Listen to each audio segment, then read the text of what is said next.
इस सिचुएशन में क्या फैसला लोगे। अज्यूम करो कि एक गार्जियन है जिसके पास एक लिमिटेड अमाउंट ऑफ मनी है बट डिसेंट मनी है, ठीक है, और अभी उसको अपने बच्चे के लिए एजुकेशन का प्लान बनाना है कि अभी एक इसको ट्यूशन देना है। अब उसके लिए वो मास्टर ढूंढ रहा है कि कैसा मास्टर ढूंढ सकते हैं, तो वो चाहता है कि बेस्ट इन बेस्ट मास्टर जो है वो मैं उसके लिए ढूंढूं। अभी वो जब ढूंढने निकलता है, बहुत सारे टीचर उसको मिलते हैं, तो जो सबसे बेस्ट टीचर उसको मिलता है वो एक बहुत बड़े यूनिवर्सिटी का प्रोफेसर रहता है, जो कि महीने में 2-4 लेक्चर ही अपने यूनिवर्सिटी में लेता है, बट बहुत नाम है उसका, ठीक है, फी भी बहुत ज्यादा रहेगा। वहीं दूसरा टीचर जो सजेस्ट करते हैं लोग कि एक पड़ोस में टीचर आता है, प्राइमरी स्कूल के टीचर रहते हैं, नर्सरी टू क्लास 5 तक का क्लासेस वो लेता है, ठीक है ना, और मास्टर जो है वो डिसेंट रहता है, ठीक। अब दोनों के पास जब ये गार्जियन जाता है अपने बच्चे का पढ़ाई को लेकर ट्यूशन फी पूछने, तो पहला जो मास्टर है वो बोलता है कि मैं जो है सिर्फ महीने में 5 क्लासेस लूंगा, आपके बच्चे का 1-1 घंटे का 5 घंटे में दे पाऊंगा क्योंकि मेरा लेक्चर बहुत महंगा है, और इसका मैं 1 लाख रुपए पर मंथ चार्ज करूंगा, ठीक है। दूसरा जो टीचर होता है वो बोलता है कि मैं 5000 रुपीज लूंगा, मैं महीने में 25 दिन पढ़ाने आऊंगा बच्चे को आपका, और रोज 1 घंटे पढ़ाऊंगा। अब मेरा सवाल आपसे है कि अगर आप उस गार्जियन के जगह रहते तो किस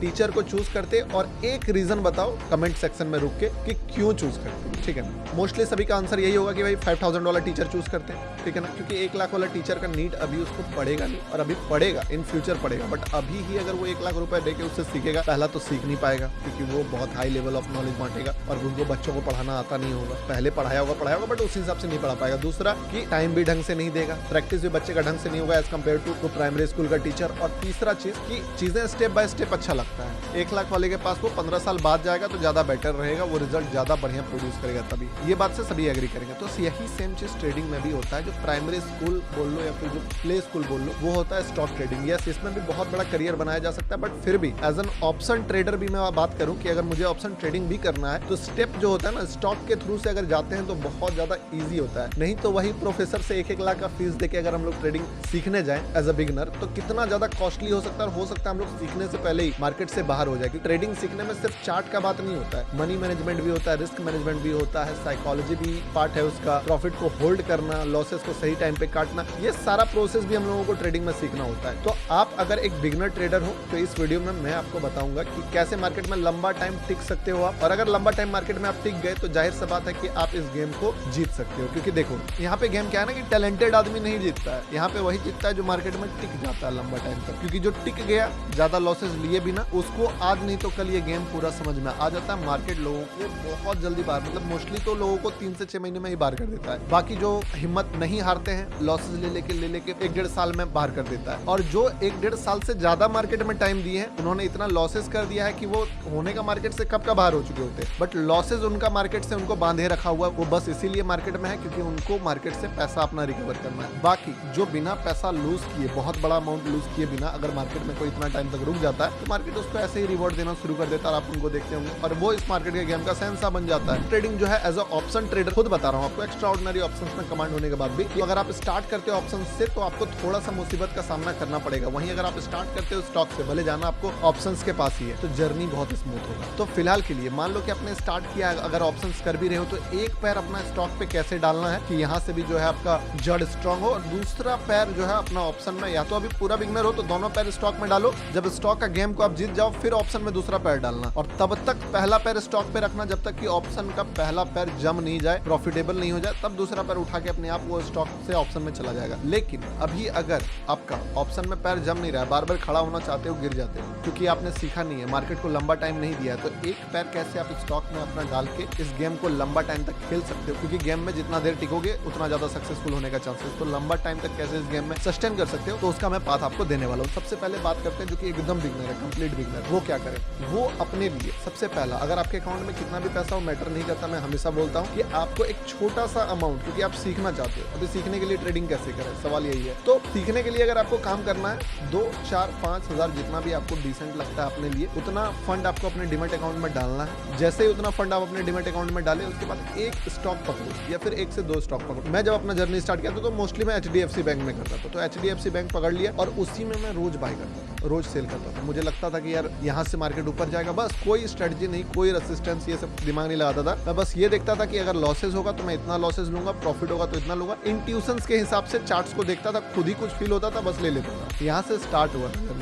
उसके बाद मैंने चार्ट्स में थोड़ा एनालिसिस शुरू किया, फिर पता चला इस स्टॉक का ऐसा कैरेक्टर है, इस स्टॉक में जब ये होता है तो ऐसा ऐसा रिएक्शन आता है, और धीरे धीरे करते करते HDFC बैंक का पूरा मूव मैं जो है पकड़ना सीख गया कि अच्छा ये स्टॉक इस टाइप से चलता है, ठीक है ना। फिर दूसरा स्टॉक मैंने हाथ डाला टाटा मोटर। तो अभी आप अगर लेवल 1 वाले बिगनर हो जो कि एकदम कुछ भी नहीं आता है, जिसको मार्केट में स्टार्ट करना चाहते हैं, तो ऑप्शन ट्रेडिंग को थोड़ी देर के लिए साइड करो, 1-2 महीने बात करना, अपना जो छोटा सा फंड है उसको डालो, एक फ्रेश कॉपी लो, एक पेन लो और एक स्टॉक 2 स्टॉक, उससे ज्यादा स्टॉक्स मतलब उसी पे ट्रेड करो और रोज कोशिश करो कि उससे कुछ लर्निंग में निकाल के लिखो। 1 से 2 हफ्ते जब आप इस तरह से करोगे ना तो आपको बहुत सारे लर्निंग्स आपके जर्नल या फिर बोल लो डायरी में निकल जाएगा और उस चीज को फोकस करके निकालो। अगर आपको दिख रहा है 10 मिस्टेक्स, ठीक है ना, और मोस्ट ऑफ द टाइम्स क्या होगा ना, मिस्टेक्स में बताता हूँ आपको क्या होगा कि मैं प्रॉफिट होल्ड नहीं कर पा रहा हूँ, लॉसेस को कट नहीं कर पा रहा हूँ। ये स्किल्स बहुत ज्यादा काम आएगा आपके जब आप ऑप्शन ट्रेडिंग करोगे या फिर क्रिप्टो ट्रेडिंग करोगे, फॉरेक्स ट्रेडिंग करोगे, क्योंकि ये स्किल सीखे बिना कोई भी मार्केट से पैसा नहीं कमा सकता है। अब ये स्किल मान लो आप सीधे जाके गेम में सीखोगे, बड़े गेम में सीखोगे तो आप बाहर हो जाओगे मार्केट से। तो इस स्किल को यहाँ से आपको सीखने को मिल जाए, वो भी बिना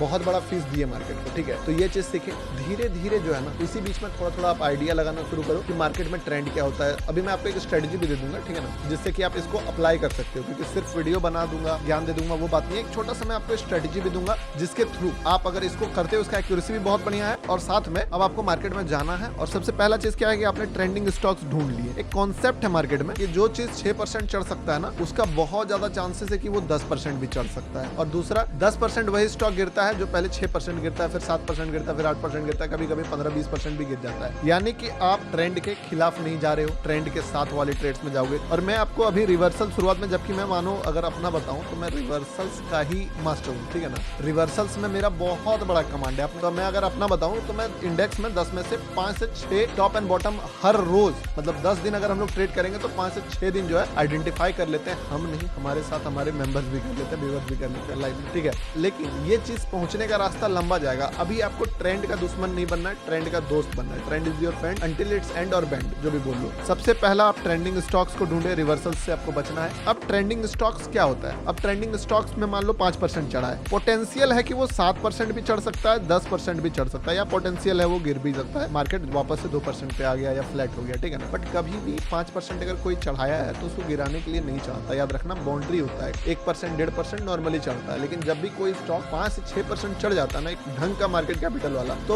उसको ऑपरेटर ऑपरेट कर रहा है, बड़ा प्लेयर उसमें घुसा हुआ है, तो वो इतना कमजोर है नहीं कि उसको फिर गिरने देगा 80-70% ऑफ द टाइम्स, ठीक है ना। तो आपको ऐसे स्टॉक्स मिल जाएंगे 9:15 से लेके 9:45 तक। अब 9:15 में क्यों नहीं ट्रेड करने बोल रहा हूं मैं, क्योंकि कभी कभी क्या होता है ना, मार्केट खुला 5%, तुरंत गिर गया, ठीक है। तो 9:30 तक में क्या हुआ, 3 कैंडल्स में मार्केट थोड़ा सा मूव कर चुका होता है। अब आपके पास जो तरीका मैं बता रहा हूँ वो क्या है, अब मार्केट जैसे खुला, खुलने के बाद मान लो यहाँ तक चढ़ गया, चढ़ने के बाद एक रिट्रेसमेंट आता है। अब इस रिट्रेसमेंट के बाद आपको बाय कर, कैसे बाय करोगे, क्या कॉन्सेप्ट होगा, हो सकता है रिट्रेसमेंट के बाद फिर गिर जाए, हो सकता है फिर गिर जाए। स्टॉप लॉसेस आपको यहाँ पे अप्लाई करना है, पहला चीज, क्योंकि देखो कितना भी एनालिसिस कर लो, आप गलत हमेशा होने का चांस आपका रहेगा, ठीक है ना। तो सबसे पहला इसको मैं थोड़ा सा चार्ट में बता दूंगा, बट पहले समझ लो कॉन्सेप्ट कि रिट्रेसमेंट में क्या होता है ना, कि जो बड़े प्लेयर्स यहाँ पे बाय करके बिग मनी जो इसको ऊपर उठाया है, ठीक है, उसमें से कुछ एग्जिस्टिंग लोग बाहर होंगे, पहला कुछ छपरी लोग जो इसको शॉर्ट कर रहे हैं ऊपर से भी इतना ट्रेंडिंग स्टॉक्स को, उनको थोड़ा सा प्रॉफिट भी शो करेगा, ठीक है ना। तो मजा आएगा उनको कि चलो मार्केट अब रिवर्स कर जाएगा। बहुत सारे लोग होते हैं जो हर चीज का रिवर्सल देखते हैं। और तीसरा चीज क्या है ना, कुछ लोग जो वीक हैंड्स इसको पकड़ के रखे हैं ना, वो वीक हैंड्स अपना पोजीशंस को छोड़ देते हैं जब मार्केट चढ़ने के बाद थोड़ा गिरता है, क्योंकि सभी बॉटम पे नहीं बाय करते हैं, सब बाय करते हैं भागता हुआ जगह पे, ठीक है। तो वो वीक हैंड्स को जब निकालता है मार्केट, उसके बाद आपको घुस जाना है, ये कॉन्सेप्ट है। अब मैं आपको थोड़ा सा इसका कॉन्सेप्ट समझाता हूँ, कैसे आप जानोगे कि वीक हैंड्स जो है लोग बाहर कैसे हुए हैं। ट्रेंड आ गया, सेम गोज विद, मतलब मान के चलो फॉल आ रहा है, ठीक है ना। अब मैं आपको बताता हूँ मार्केट गिरता कैसे है, ठीक है ना।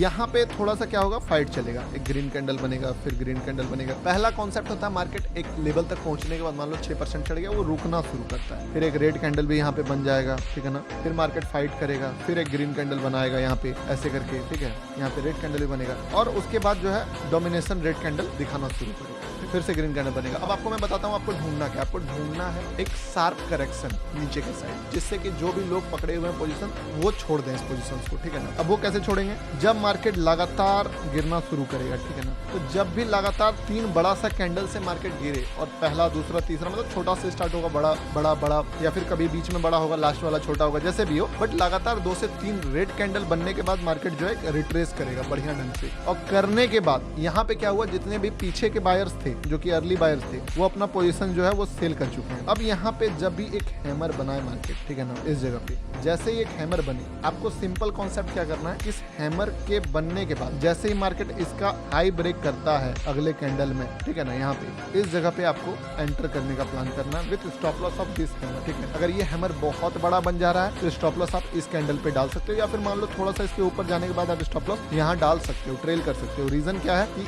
मार्केट अगर स्ट्रांग है तो कभी भी इस लेवल पे पीछे मुड़ के नहीं आएगा, तुरंत यहाँ से निकल के इस हाई तक जाएगा। अब टारगेट क्या रखना है, टारगेट सबसे पहला जो है इस हाई का टारगेट आपको प्लान करना, जहाँ से मार्केट रिट्रेस किया था। इस जगह पे आप 50% भी बुक कर सकते हो, चाहो तो 100% भी बुक कर सकते हो, कोशिश करना 50% ही बुक करने का, ठीक है ना। अब ये कॉन्सेप्ट को सेम रिवर्स कर दो आप सेल साइड में। मान लो मार्केट गिर रहा है, मार्केट गिर रहा है, यहाँ तक आया, और मार्केट में जब गिरने के बाद सब लोग अपना एग्जिट कर दिए, सेलर्स को प्रॉफिट हो गया, तो मार्केट यहाँ से ग्रीन कैंडल बनाएगा, एक कैंडल, दो कैंडल, तीन कैंडल, ठीक है। और जैसे ही 3 कैंडल से रिट्रेस करेगा, जो पीछे के सेलर्स जो नहीं शॉर्ट कर पाए हैं वो शॉर्ट्स करने का प्लान में करेंगे।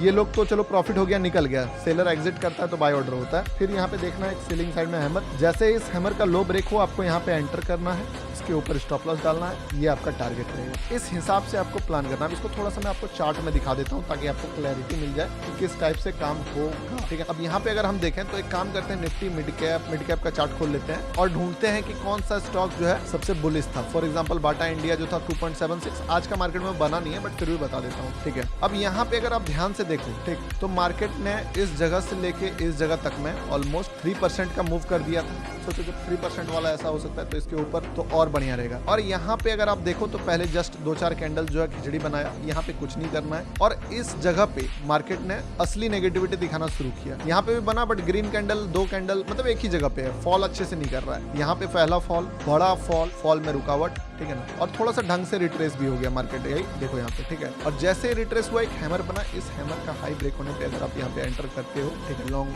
देखोगे अगर, ठीक, तो आपको एक अच्छा रिस्क रिवॉर्ड इस पे देखने को मिल जाएगा। यहाँ तक का टारगेट आप देख सकते हो इस चीज पे। अब मैं आपको थोड़ा सा और एडवांस चीज बताता हूँ कि सेम गोज विद, चलो ये तो टॉप में ये चूज कर रहा हूँ, यहाँ से चेंज में नेगेटिविटी में भी देख लेते हैं कि क्या होता है। तो नेगेटिविटी में भी चेंज बस इसको कर लेते हैं। और आज ही का, यानी कि जब मैं शूट कर रहा हूँ उसके एक दिन पहले का, जो सबसे नेगेटिव स्टॉक था, क्या था ये, गोदरेज प्रॉपर्टीज, तो उसमें देख लेते हैं कि उसमें बना कि नहीं। देखो कंसिस्टेंट फॉल आया यहाँ से, ठीक है, आपको कुछ नहीं करना है, ये आपको देख लेना है। स्टॉक का लिस्ट मिल गया 9:30 में, ठीक है। अब आपको वेट करना है कहाँ से मार्केट रिट्रेस करता है। यहाँ देखोगे आप तो थोड़ा खिचड़ी बनाया, वही होता है कंफ्यूजन। पहला मार्केट क्या होता है ना, जब भी फॉल हो या फिर जब भी मूव करे उसके बाद तुरंत गिरता नहीं है, कंफ्यूजन बनता है। तो पहला कंफ्यूजन हुआ, उसके बाद आप देखोगे, ठीक है, तो कोशिश किया बट कहीं पे भी लगातार 2-3 ग्रीन कैंडल नहीं बना है। असली में यहाँ पे लोगों को डर लगेगा कि अच्छा रिट्रेस कर जाएगा, और रिट्रेस करने के बाद अब इसमें हैमर टाइप का कैंडल तो नहीं बनाया बट आप फिर भी अगर अच्छा रिट्रेसमेंट आपको 3 कैंडल के बाद मिलता है, एक नेगेटिव कैंडल, तो आप यहाँ पे जो है प्लान कर सकते हो। देखो नॉर्मली अगर बहुत ट्रेंडिंग डेज रहेगा ना, मैं पुराना एग्जांपल्स आपको नहीं देना चाहता, चाहता हूँ कि खुद थोड़ा सा इस चीज को बैक टेस्ट करो कि किस हिसाब से चलता है। डे पकड़ना, जिस दिन मार्केट बहुत बड़ा मूव दिया है अपसाइड या डाउन साइड स्टॉक्स का, उस डेट पे चले जाना और ये कॉन्सेप्ट को अप्लाई करना, ठीक है ना, 3 कैंडल के बाद। और देखो यहाँ पे अगर आप देखोगे ये इसका टारगेट हो गया, ठीक, और बाकी का क्वांटिटी को आपको छोड़ देना। ये चीजें अगर आप देखोगे तो ये कई बार हुआ है। अगर चलो मैं दूसरा स्टॉक्स भी खोल लेता हूँ, अपोलो, और यहाँ पे ढूंढते हैं कि क्या ऐसा कुछ सेटअप बना है। तो यहाँ पे देखो अगर आप ध्यान से, तो इस तरह का सेटअप इस जगह पे देखोगे तो यहाँ पे ट्रिगर भी नहीं हुआ था और उस हिसाब का फॉल भी नहीं आया था। बट जब असलियत में मार्केट में यहाँ से यहाँ तक में फॉल आया, आपको ट्रेंड में घुसने के लिए मार्केट किस तरह से एंट्री दिया ये देखते हैं, ठीक है ना। 1 2 3 कैंडल्स, तीसरा ही कैंडल यहाँ पे हैमर बन गया है, तीसरा ही कैंडल में नेगेटिविटी आ गया। चलो ये वाला